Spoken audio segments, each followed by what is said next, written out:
같이 보시기로 하겠습니다.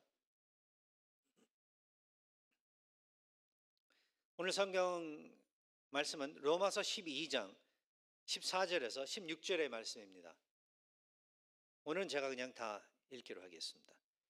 로마서 12장 14절에서 16절의 말씀. 너희를 박해하는 자를 축복하라. 축복하고 저주하지 말라. 즐거워하는 자들과 함께 즐거워하고 우는 자들과 함께 울라. 서로 마음을 같이 하며 높은 데 마음을 두지 말고 도리어 낮은 데 처하며 스스로 지혜 있는 채 하지 말라. 아멘. 하나님의 말씀입니다. 다 앉아주시기 바랍니다. 자, 이 시간에는 그럼 우리 정대성 목사님께서 나오셔서 서로 마음을 같이 하며 라는 제목으로서 아주 좋은 말씀을 또 오늘도 축복해 주실 텐데 우리 다 함께 우리 큰 박수로 환영해 주시면 감사드리겠습니다.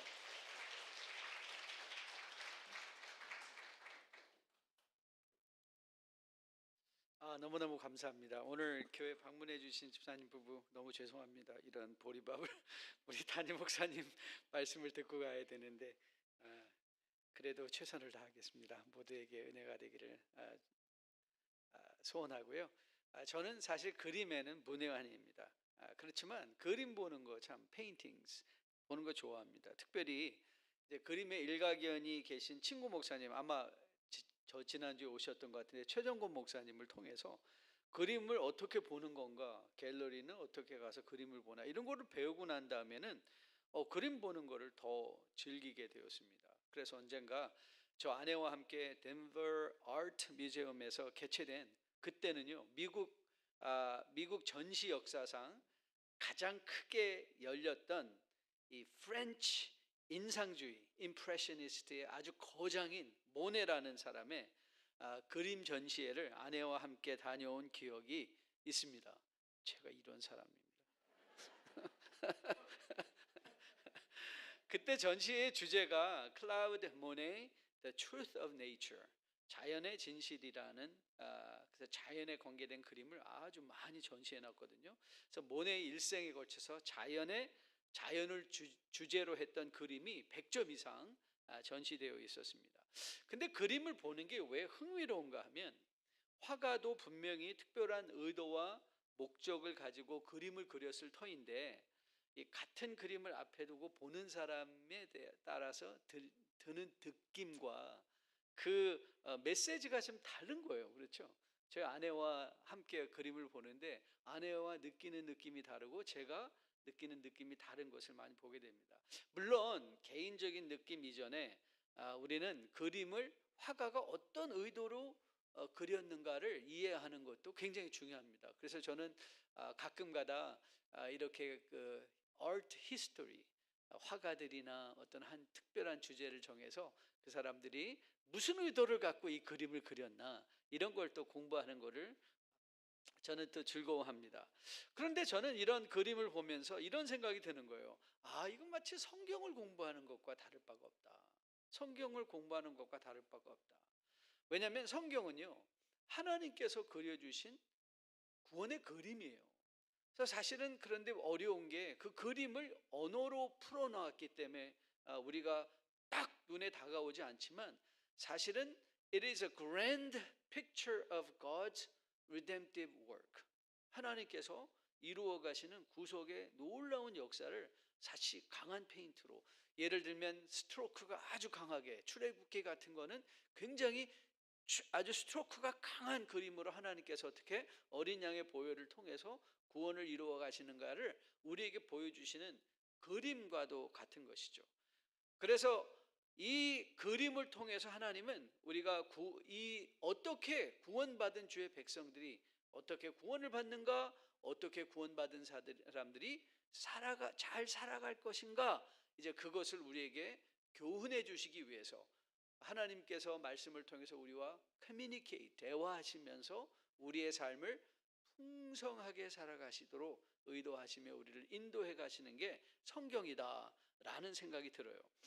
그래서 우리가 로마서 12장의 2절 말씀을 보면 이런 인용 구절이 있거든요. 한번 들어보실래요?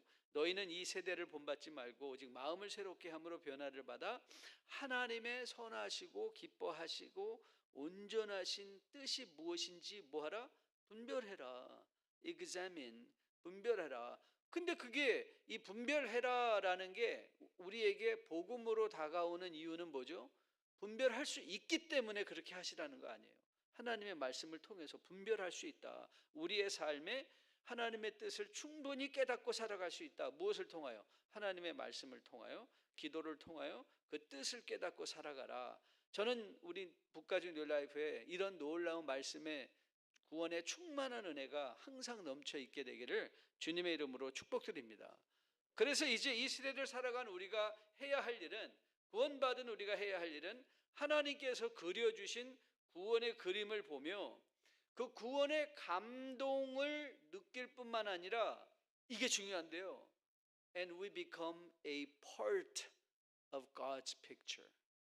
하나님의 또 지금 그려가시는 그림에 우리가 한 스트로크가 되는 거예요. 한 붓질이 되는 거예요. 여러분도, 여러분의 삶이 하나님이 그려가실 역사의 큰 구원의 그림에 We're not outsider just looking in. 바깥에서 그냥 보는 자들이 아니라 We are in it as a part of God's work. 하나님의 일하심으로 우리가 스트로크가 되어서 하나님의 구원의 그림을 더욱더 풍요롭게 보여줄 수 있는 그런 삶을 살아간다는 것이죠. 자, 오늘 우리가 보려는 본문은요, 로마서, 여러분 잘 아시다시피 로마서는 사실 편지입니다. 그래서 사실은 우리가 요즘 설교하는 게 약간은 불합리하기는 해요. 우리가 설교 이 편지를 읽으면서 오늘은 3줄 읽고 또 그 다음날 4줄 읽고 이런 법은 없잖아요. 편지는 그냥 원 시팅에 쫙 읽어가는 거죠. 그래서 사실 바울의 서신은 그렇게 읽는 게 제일 좋아요. 원 시팅에 한 편지이기 때문에 처음부터 끝까지 쫙 읽어가는 것이죠. 그래서 전체 그림을 먼저 잡고 그 그림에서 오늘 이 파트는 뭘 얘기하는가를 항상 여러분이 주의를 기울이셔야 돼요. 그래서 바울은 로마서를 열어가면서 바울이 하고 싶었던 건 로마에 있는 교우들에게 도대체 믿음으로 의롭게 되어 구원을 받는다는 게 무슨 뜻이냐, 믿음으로 믿음에 이르러 믿음으로 산다는 것, 로마서 1장 17절을 그게 주제 구절이라고 저는 생각하는데 그거를 풀어가는 거예요. 풀어가면서 도대체 우리가 은혜로 믿음으로 의롭다함을 입어 구원받았다는, 구원받는 길이 뭔가를 예수 그리스도를 중심으로 8장까지 설명한 후에 바울이 9장부터는 그 얘기를 하는 거죠. 그러면 이스라엘은 어떻게 될 것이냐? 사실 그 결론은 걱정하지 마라. 이스라엘에게도 하나님께서 충분히 모든 남은 자들을 향한 하나님의 계획이 있다. 우리가 이방인으로 예수님을 믿었을 때 너무 교만해하지 말고 박힌 굴러온 돌과 원래 있었던 원 감람나무 가지와 올리브 트리와 이식된, 그렇죠? 우리가 다시 이식된 그 우리는 감람나무이기에 하나님의 뜻을, 우리가 오히려 이스라엘들을 하나님의 이루어질 모든 구원의 그림의 부분이 될 것을 기대하며 우리는 다만 복음에 이끌려 사는 삶을 살라. 그래서 이스라엘과 또 하나님의 구원의 계획과 교회와의 관계를 언급해 주신 후에 이제 12장부터는 뭘 하고 계신가 하면 12장부터는 그러면 어떻게 살 거냐, 믿음으로 의롭다함을 입어 구원받은 우리는 어떻게 살 것이냐. 그래서 로마서 12장부터는 생활장이 펼쳐지는 거예요. 그래서 바울은 아주 세심하게 우리의 삶의 모든 정황, 13장에 가면 여러분 그런 이 정부와 이 세상을 살아가는, 이 세상을 다스리는 정부 정사의 권세들과 우리는 무슨 관계인가까지 언급해 가면서 아주 구체적으로 15장까지 우리의 삶의 내용들을 설명해 주는데, 오늘 보면은 9절부터 사실 여러분 성경책을 갖고 계시면 펴놓으시면 굉장히 좋은데요. 왜냐하면 9절부터 우리가 12장, 13장, 14장, 15장은 사실 굉장히 잠언과도 같이 한 구절 한 구절로 우리의 삶에도 적용할 수 있는 교훈들이 많이 있는데요.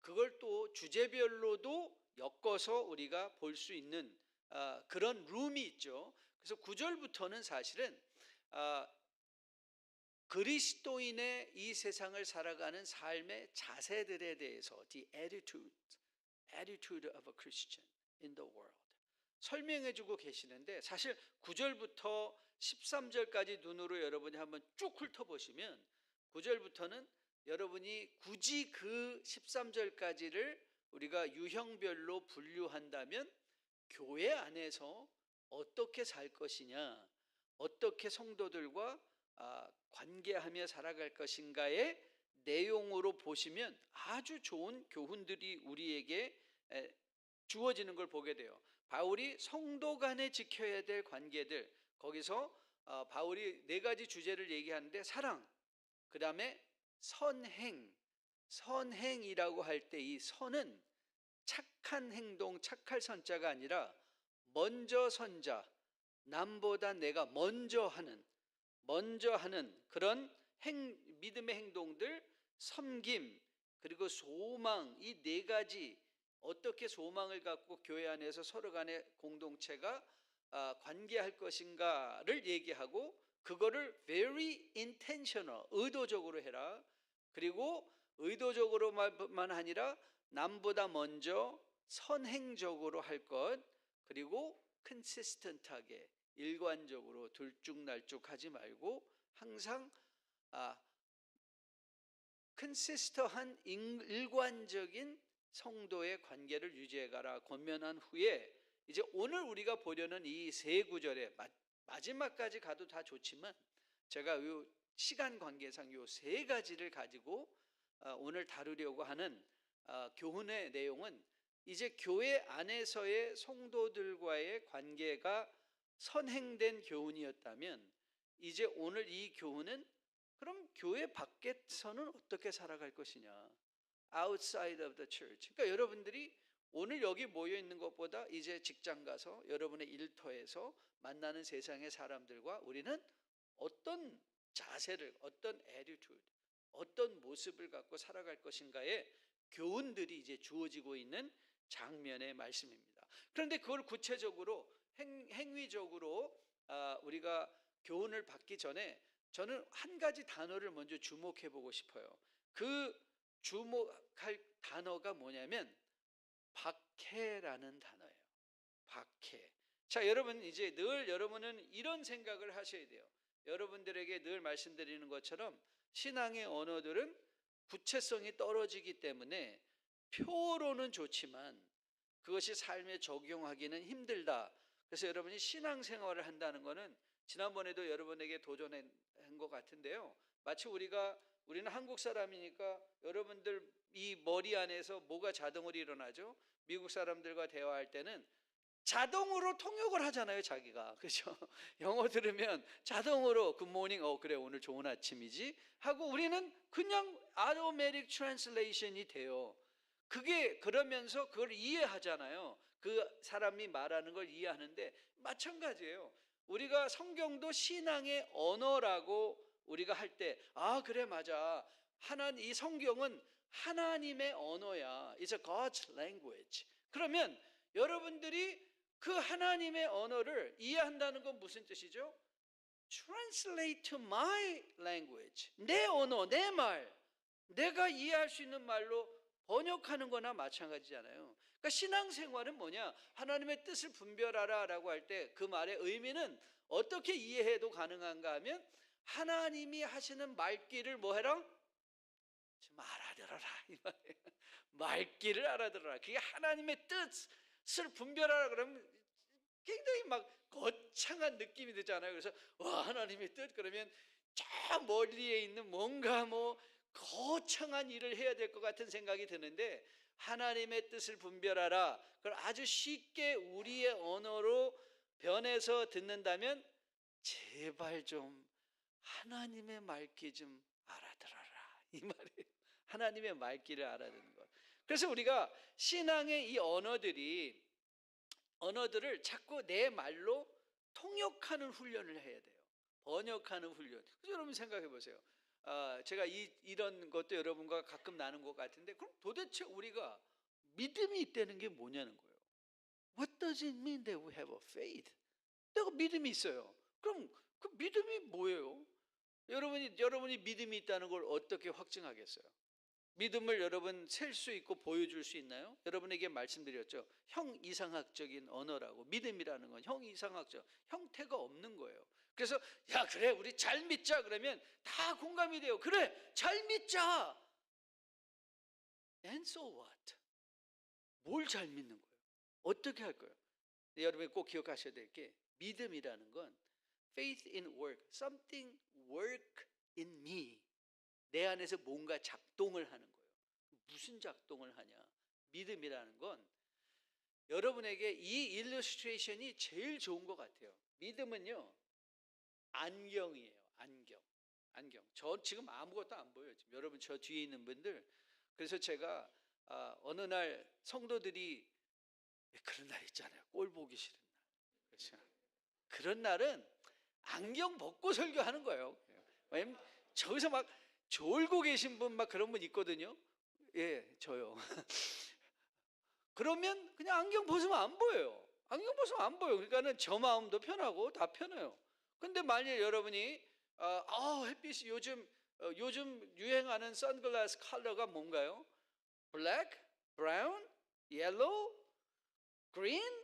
여러분이 그린 색깔의 선글라스를 썼어요. 그럼 세상은 어떻게 보이죠? 세상은 어떻게 보여요?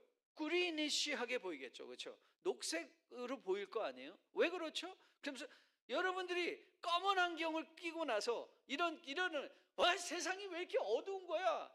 왜 세상이 왜 이렇게 껌껌해? 그럼 우리가 그러죠. 일단 안경을 한번 벗어보세요. 벗으면 화냈네. 자기가 안경을 끼고 있다는 거를 깨닫지 못하면 내가 보고 있는 게 실제인지 왜곡된 것인지를 헷갈릴 수가 있단 말이에요. 그렇죠? 그런 것이 믿음과 같은 거예요. 믿음은요 우리 인생의 안경과 같아요. 딱 쓰면 보이는 게 있어요. 뭐가 보이나? 자, 이런 거예요. 우리가 보는 눈이 바뀌어 버리는데, 오늘 보세요. 오늘 너희가 박해를 당할 때라고 하는 그 말의 의미를 한번 조금 풀어가 봅시다. 믿음을 가져도 여러분, 이게 이제 오늘 이 구절이 굉장히 우리의 신앙생활에 중요한 게 뭐냐면 믿음을 가졌기 때문에 세상의 모든 어려움으로부터 우리는 격리되는 게 아니다라는 걸 깨닫게 돼요. 그러니까 믿어도 고통스럽고 어려운 박해스러운 일들을 뭐예요? 받을 수 있다. 그러니까 그게 정상이다, 비정상이다? 정상인 거예요. 그러니까 많은 분들이 세상에서 조금 어려운 상황을 맞닥뜨리게 되면 맨날 그러거든요. 하나님 왜 나만 묘해? 그리고 뭐예요? 가출해요.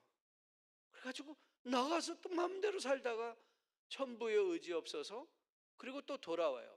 그러니까는 무슨 일이 반복된다고요? 여러분 지난번에 기억하시는 분 계신지 모르겠어요. 1학년을 10번 다니면 10학년? 1학년인 거예요. 보이세요? 이 우리가 보는 내 삶을 바라보는 눈에 대한 바라보는 것에 대한 잘못된 해석이 되면 우리는 계속 뭘 반복해요? 나갔다 들어왔다 나갔다 들어왔다 삐졌다 헤어졌다 싸웠다가 맨날 뭐예요? 맨날 1학년이야. 교회를 10년 다녔는데도 1학년이야. 신앙의 그 정도를 이해하는 데 있어서 그 깊이를 이해하는 데 있어서 1학년이야. 그러니까 뭐가 돼요? 감정적인 반응만 있을 뿐 거기에 대한 이것을 바라보고 하나님이 이것을 통하여 나를 무엇을 하게 하시는가에 대한 이해가 없는 거예요. 자 보세요. 박해. 여러분 우리는 이런 의심을 가질 때가 있잖아요. 아니 왜 나는 믿는데도 불구하고 이렇게 힘들게 살아야 되지? 그래서 자꾸 자기 의심하고 하나님에 대한 사랑을 의심할 때가 있잖아요. 근데 여러분, 주님께서 우리가 뭐라고 교훈하셨는지 기억하시나요? 제가 한번 들려드릴게요. 잘 들어보세요. 요한복음 15장 말씀인데요. 세상이 너희를 미워하면 너희보다 먼저 나를 미워한 줄을 알라. 너희가 세상에 속하였으면 세상에 자기의 것을 사랑할 것이나 너희는 세상에 속한 자가 아니요 도리어 내가 너희를 세상에서 택하였기 때문에 세상에 너희를 미워하느니라. 그러니까 여러분들이 세상에서 너무 아무런 고통도 없이 막 너무 모든 일이 잘 되면요, 그때 뭐 하셔야 돼요? 이렇게 하셔야 돼요. 하나님 왜 이러세요? 왜 나를 가만히 내버려 두세요? 여러분, 세상에서 마치 직장에서, 사업처에서 우리가 믿음의 정직을 지키려고, 또 믿음의 신실함을, 순수함을 지키려고, 순결함을 지키려고 타협하지 않음으로 말미암아 다가오는 그 많은 어려움과 박해들이 뭔지 아세요?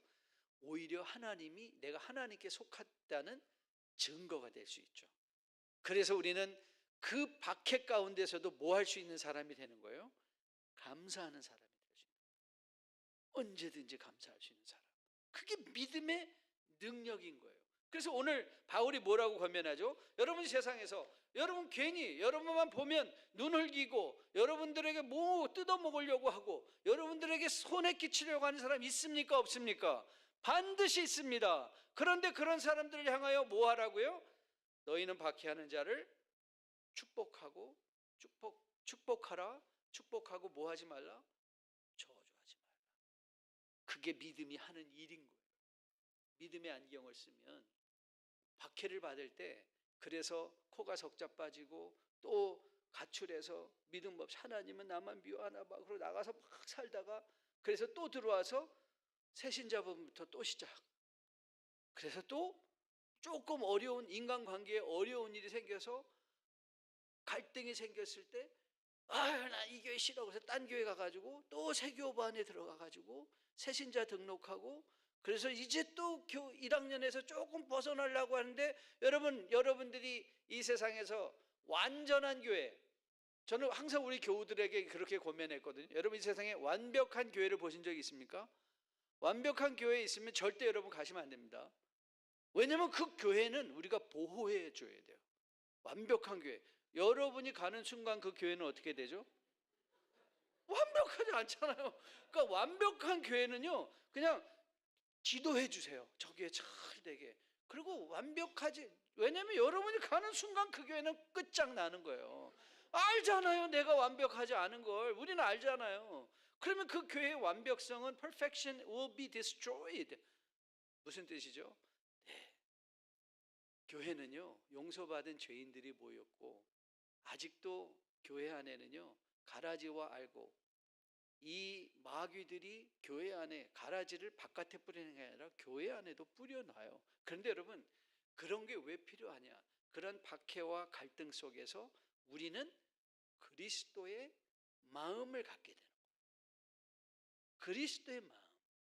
그런 상황, 여러분 기억하시죠? 누가복음 23장 주님께서 십자가에 못 박혀 돌아가시는 그 장면에서 이 누가가 그 장면을 이렇게 기록하고 있습니다. 해골이라 하는 곳에 이르러 거기서 예수를 십자가에 못 박고 두 행악자도 그렇게 하니 하나는 우편에 하나는 좌편에 있더라. 이에 예수께서 이르시되 아버지여 저들을 사하여 주옵소서 자기들이 하는 것을 알지 못한다. 자기의 손에 못 박는 그들을 향하여 아버지 용서해 주세요. 하나님 용서해 주세요. 여러분들이 손에 못을 박히지 않고 여러분들이 우리는 못 박히는 일까지 없겠지만 여러분들이 사람들에게 고통 좀 받아보고 오해도 받아보고 falsely accused 여러분들이 막 블레임도 받고 선한 일을 하려고 하는데 교회에서도 뭘 잘하려고 하는데 와가지고 히뜩거리는 사람이 없으면 여러분이 어떻게 예수 그리스도의 마음을 알겠어요? 그리스도의 마음을. 그래서 성소의 성숙은 뭐예요? 성도가 성숙해진다는 건 너희 안에 이 마음을 품으라고 그리스도 예수의 마음이니 그 예수의 마음이 우리에게 품어지는 거예요. 품어지는 것. 저는 여러분이 이 믿음의 하는 일을 여러분들이 알 수 있게 되기를 주님의 이름으로 축복드립니다. 그래서 저는 여러분들이 이제 여러분들이 믿음의 안경을 쓰고 여러분이 처한 상황, 여러분이 보고 있는 세상을 온전히 볼 수 있는 여러분과 저 되기를 주님의 이름으로 축복드립니다. 그래서 우리가 세상에서 혹 어려운 일 당하고 힘을 당할 때, 여러분, 저도 목회를 30년 했습니다. 그러다 보면 이런 사람 저런 사람 많이 만났겠죠. 그런데 여러분, 30년의 결론이 하나 있습니다. 30년의 결론은 하나님의 공의는 반드시 드러난다.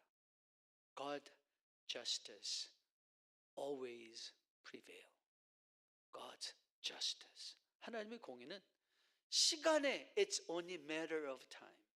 시간의 문제이지 하나님은 악을 악으로 남겨두지 아니하시고, 그래서 19절에 오늘 본문의 19절에도 그 말을 하는 거예요. 복수는 누구에게 있다? 하나님의 손에 달려있다. 우리가 복수할 필요. 우리는 그 가운데 그리스도의 사랑으로 오히려 나를 힘들게 하는 자들을 뭐한다? 축복한다.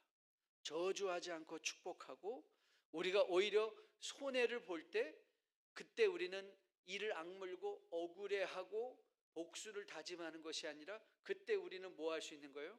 감사할 수 있는 거. 마치 바울이 빌립보 감옥에 갇혔을 때, 그들이 그 감옥의 문이 열렸을 때 간수는 어떻게 생각했어요?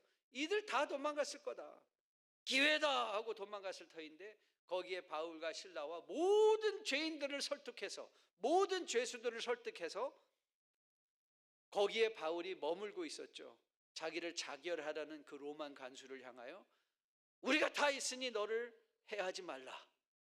로마 간수를 축복해 주었던 그 바울, 그 로마 간수가 빌립보 교회의 초대 개척 멤버가 되었다는 거 여러분 아시죠?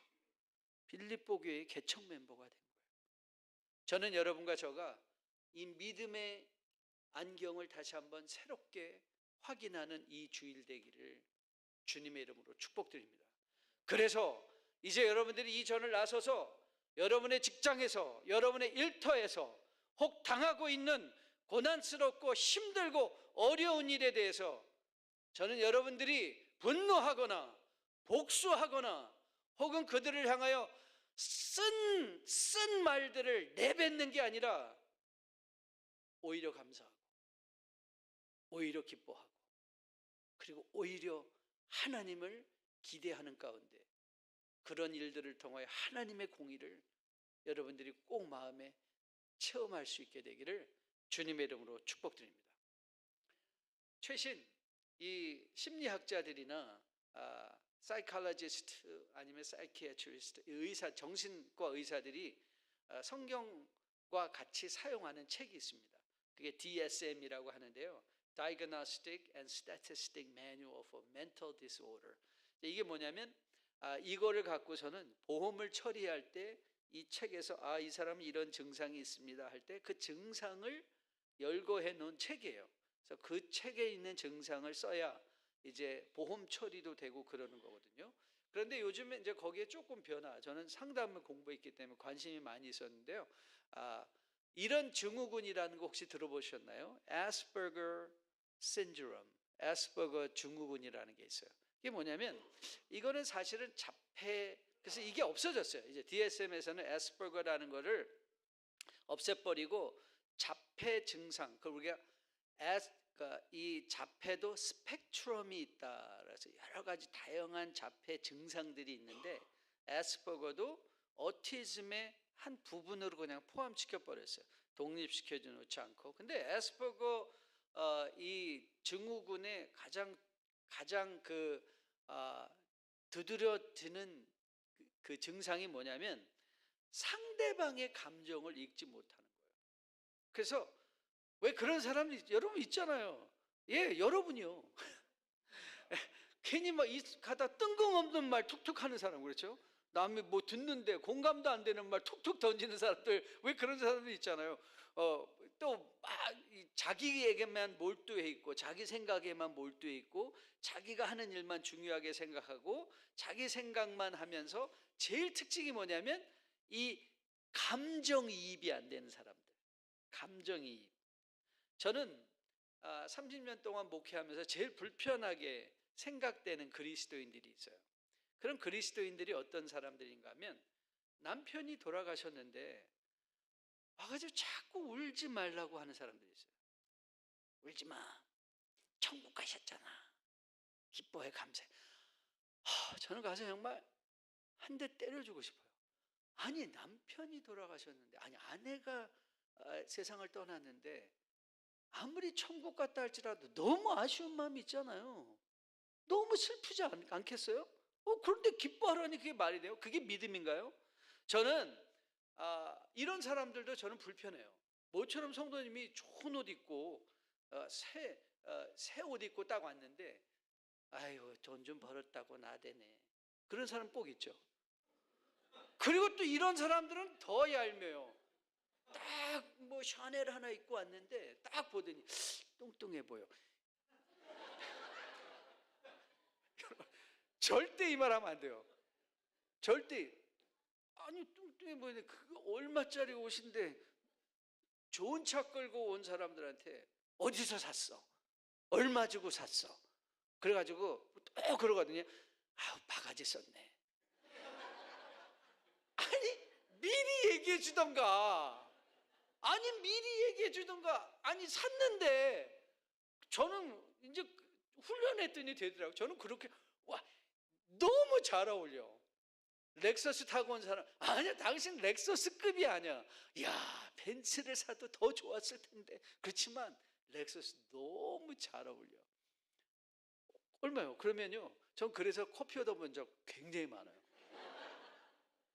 서로 기뻐해주고 서로 축하해주고 슬플 때 저는 여러분들이 아시지만 저는 부모님도 제 동생은 제가 6살 때 죽었고 제 아버님은 제가 11살 때 돌아가셨고 어머니도 이제 일찍 돌아가셨잖아요. 그래서 저는 늘 하나님 앞에 그랬어요. 하나님, 이거 정말 왜 저는 이런 가정에서 태어나가지고 지질이 공상맞게 이렇게 성장했는지 하나님 너무 억울합니다. 그런 적이 많았었거든요. 그런데 제가 목회를 30년 전에 1994년도에 산호세에서 개척했는데요. Oh my God, I was a funeral specialist. 저는 젊었을 때 젊은 애들이 와가지고 목사님 결혼주례 해주세요가 아니라 저는 너무나 많이 장례식을 했어요. All kinds of 장례식. 근데 저는 이상했어요. 근데 사람들이 제가 장례식 해준 거 되게 좋아해요. 왜 그런가? 그래서 제가 봤더니 제가 어느 날 이런 말을 하고 있더라고요. 동기간에 동생이 죽으신 먼저 세상을 떠난 분이 계셨어요. 그래서 앉아가지고 제가 항상 그리브 카운슬링을 하니까 상담을 먼저 하는데 많이 아쉬우시죠? 그쵸? 저도 기억은 좀 아련하지만 제 동생이 죽었을 때 그러면 땡 끝났어요. 그러면 그분들이 그래요. 목사님 동생도 죽었어요? 그러면요, 그냥 그 다음부터 하는 말은 다 위로가 되는 말이에요. 저 어머니 돌아가셨을 때도 그랬거든요. 저 어머니 돌아가셨을 때 너무 아쉬웠어요.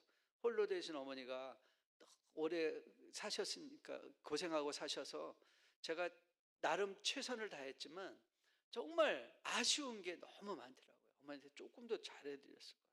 그래서 이제 부모님 돌아가신 분 만나면 많이 마음이 아프시죠? 아쉽죠? 좀 더 잘해드리지 못한 거. 그러면요, 그래서 제가 제 어머니 돌아가셨을 때 그런 마음이래.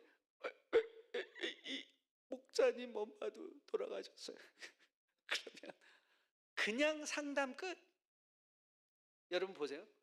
같이 슬퍼할 수 있는 같이 슬퍼하고 같이 어려워하고 같이 즐거워해 주는 것. 보세요. 15절 말씀입니다. 자, 15절 같이 한번 읽어볼게요. 같이 한번 볼게요. 여러분, 성도의 삶을 살아간다는 게 뭐예요? 같이 읽습니다. 즐거워하는 자들과 함께 즐거워하고 우는 자들과 함께 우는 것. 여러분, 믿음이 뭐 거창한 건 줄 아세요? 뭐 믿음 갖고 세상에 나가서 뭐 세상을 바꾼다고, 그냥 냅두세요. 세상은 하나님이 잘 하실 거예요. 그러니까 끝까지 여러분은요 좀 친절한 사람이 되세요. 좀 매력 있는 사람. 저는 이 15절을 한 단어로 그냥 이렇게, 이런 사람이 바로 매력 있는 사람이다. 앉기만 하면 불평해, 앉기만 하면 부정적인 생각에, 만나기만 하면 왜 요즘 저렇게 얼굴이 안 돼 보여요? 일단 잘 돼 보인다고 얘기를 하세요. 자, 오늘 그래서 숙제. 오늘 여러분이 교제할 때 만나는 사람들에게 적어도 3가지 칭찬하기. 몇 가지요? 좀 힘들겠죠? 그럼 2가지. 네, 2가지. 여러분 무조건 친교회에서 만날 분들에게 화사하게 미소 띄고요, 같이 그들과 함께 그들의 옷도 축하해 주시고, 요즘 얼굴이 굉장히 좋아졌네요. 피부가 굉장히 빛나. 와, 그럼 머리 스타일 너무 멋진데요? 머리 없는 분한테는 그런 말 하면 안 되고, 그렇죠? 그러면 머리 없는 빛이 나네요, 빛이. 여러분, 그게 바로 믿음으로 사는 사람이에요. 세상에 가 세상을 뭐 바꾸고 뭐 성교 뭐 이게 아니라 매일 여러분의 직장에서, 여러분 들어가서 직장을 가가지고 제일 먼저 해야 돼. 저는 그거 프랙티스 하니까 되더라고요. 저 화장실 가서 휴지 쓰고 나서 항상 싱크 닦고 나오거든요. 왜요? 뒤에 오는 사람이 뒤에 누가 올지 몰라요. 뒤에 오는 사람이 기분 좋을 거 아니에요. 어차피 버릴 휴지인데 싱크 주변 이렇게 닦고 오면 얼마나 좋아요. 그리고 저는 화장실에 들어갔는데 휴지가 막 이렇게 넘쳐 있잖아요. 그럼 제가 사람 있나 왜 좀 창피하니까 나댄다고 생각하시는 거예요. 사람 없으면 발로 쭉 밟아주고 나와요. 저는 이상해요. 와, 교회에서도 보면요, 정말 아티스트들인 것 같아요. 쓰레기가 차 있거든요. 그럼 그 누군가 좀 툭툭 치든가 그걸 발로 대는데요. 와, 스태킹 스페셜리스트. 거기다 이렇게 올려놓고 저렇게 올려놓고 이렇게 걸쳐놓고, 그러면 나중에 그거 와서 버리는 사람들이 그거 버리려면요, 그거 떨어지고 되게 힘들거든요. 그래 누군가가 그거 그냥 자기 있는 접시 갖고 이렇게 놓고 뒤집어가지고 위에서 쭉 눌러주면 여러분, 세상 바꿀 생각하지 마시고요, 우리 교회 화장실 들어가서 여러분 나올 때 좀 깨끗이 정돈하고 나오세요. 그게 뭐예요? 그게 믿음이에요. 매일 삶의 현장 속에서 힘들고 어려울 때, 맞아요, 힘들고 어려운 일 나누면요, 이 불평을 나누면 배가 100배 되고요, 기쁜 일을 나누면 그것이 아픔이 절감되잖아요. 기분이 좋아지잖아요. 그런데 우리 성도가 세상을 가서 거창한 일로 바꾸기 전에 내가 먼저, 더러운 일도 내가 먼저, 그리고 상대방을 볼 때도 칭찬 먼저, 그리고 감사 먼저, 그리고 가서 긍정적인 말로 서로를 격려해 주는 것.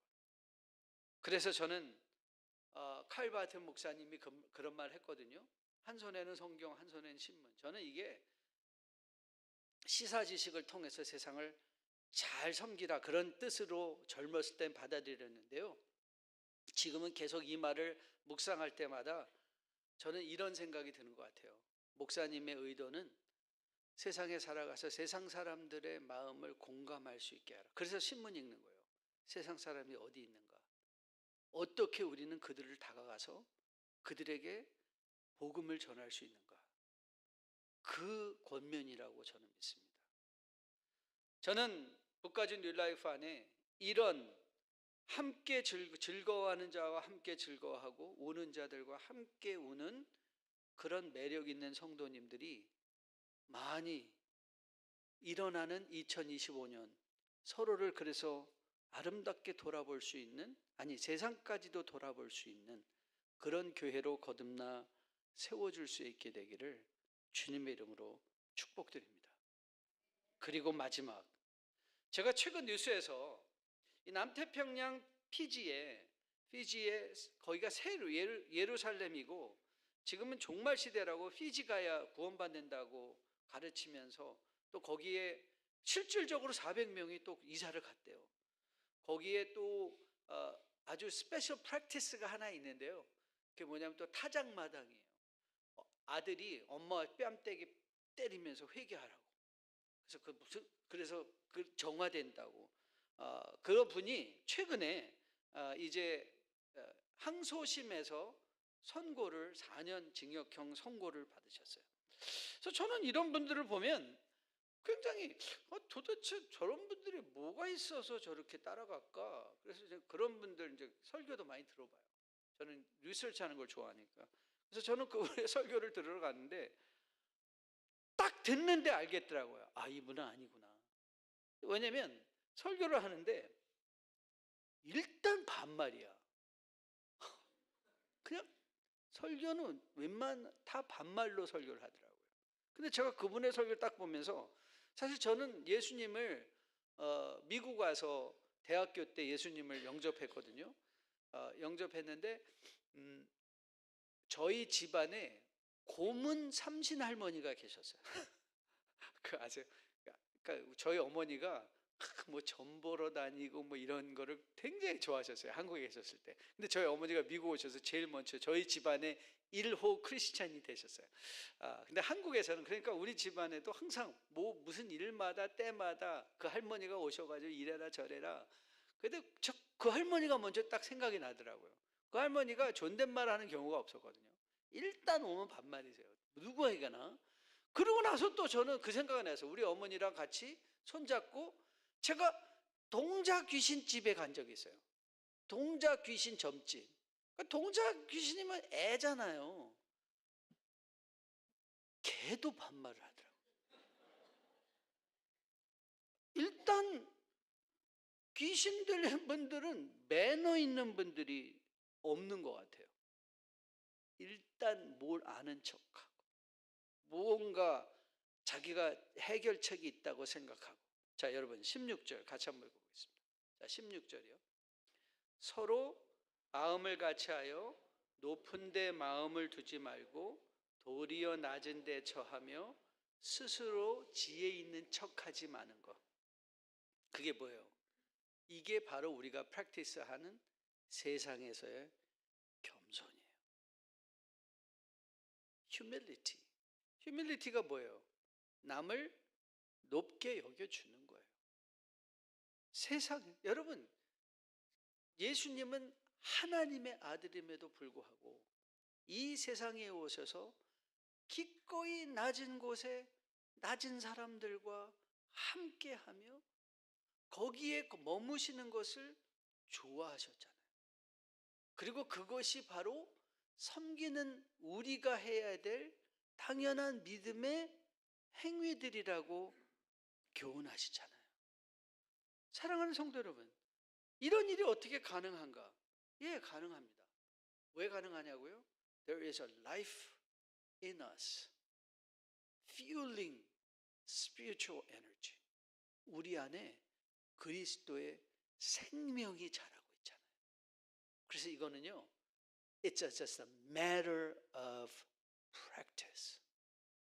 시도의 문제지 능력의 문제가 아닌 거예요. 그래서 여러분, 이게 쉽지 않습니다. 이런 겸손, 이런 매력, 이런 관점, 세상을 바라보는 믿음의 관점 생각하시죠? 믿음은 뭐다? 안경이다. 그래서 내 인생에 일어나는 모든 일을 우리는 믿음의 눈으로 해석한다. 그래서 박해, 우리를 저주하는 자들을 향하여 오히려 우리는 축복할 수 있고, 세상의 고통과 현실 속에서도 우리는 미리 감사할 수 있고, 우는 자들과 함께 울고 웃는 자들과 즐거워하는 자들과 함께 즐거워하고 함께 웃을 수 있고, 아무도 보지 않는 그런 친절한 행위, 내가 걸어온 저는 한국에 가면 항상 그 사진을 찍어와요. 모든 좋은 말은 한국 화장실에 다 걸려 있더라고요. 거기에 보면 옛날에는 한국도 그렇게 무지막지했거든요. 한국도 옛날에는 막 가위 그려놓고 아시죠? 가위 잘라버린다. 아니면 아니면 또 이런 것도 있었어요. 일부 앞으로 딱 남자들 잘 소변 잘 보라는 거. 일부 앞으로. 근데 요즘은 뭐 써 있는지 아세요? 거기 이렇게 써 있더라고요. 아름다운 사람은 떠난 자리도 아름답습니다. 이야, that's that's right. 아름다운 사람은 떠난 자리도 아름다운 거예요. 성도예요. 여러분이 떠난 식당에서도 그냥 저는 식당 항상 청소하면서 먹는 사람이거든요. 닦아가면서. 가능하면 이 먹은 그릇도 스태킹해서 가져가는 사람이 편하게 가져갈 수 있도록. 그게 뭐 대단한 일 같은가요? 아니요. 그런데 여러분, 그게 믿음이 하는 일이에요. 스스로 검증. 마치 내가 모든 답을 알고 있는 것처럼. 교회 회의 세팅에서도 자기 주장하기 바쁘고 나는 다 알고 있어. 그게 아니라 남을 나보다 더 낮게 여기며 내 자신을 낮출 줄 알고 기꺼이 굳은 일도 먼저 할 수 있고, 그게 교회뿐만 아니라 가정에서도 그리고 사회 속에서 그런 일을 실천할 때 여러분, 이 세상은 우리 때문에 살만한 세상이 될 것입니다. 그리고 사람들은 이야, 성도만 있어도 이렇게 좋은 세상이라면 예수님이 회복하실 하나님의 나라는 얼마나 더 멋있겠는가 기대감을 갖게 될 것으로 믿습니다. 그리고 뉴라이프가 그런 기대감을 불러일으키며 2025년 서로 마음을 함께하며 격려하고 칭찬하는 가운데 몇 가지? 오늘 칭찬 몇 가지요? 세 가지 너무 많다니까요. 여러분 할 수 없어요. 여러분 실력이 안 돼요. 두 가지 서로 칭찬하며 마음을 같이 하는 가운데 우리 뉴라이프 북가주가 정말 우리 산호세에서 매력 있는 교회, 그런 교회로 세워지는 2025년 되기를 주님의 이름으로 축복드립니다.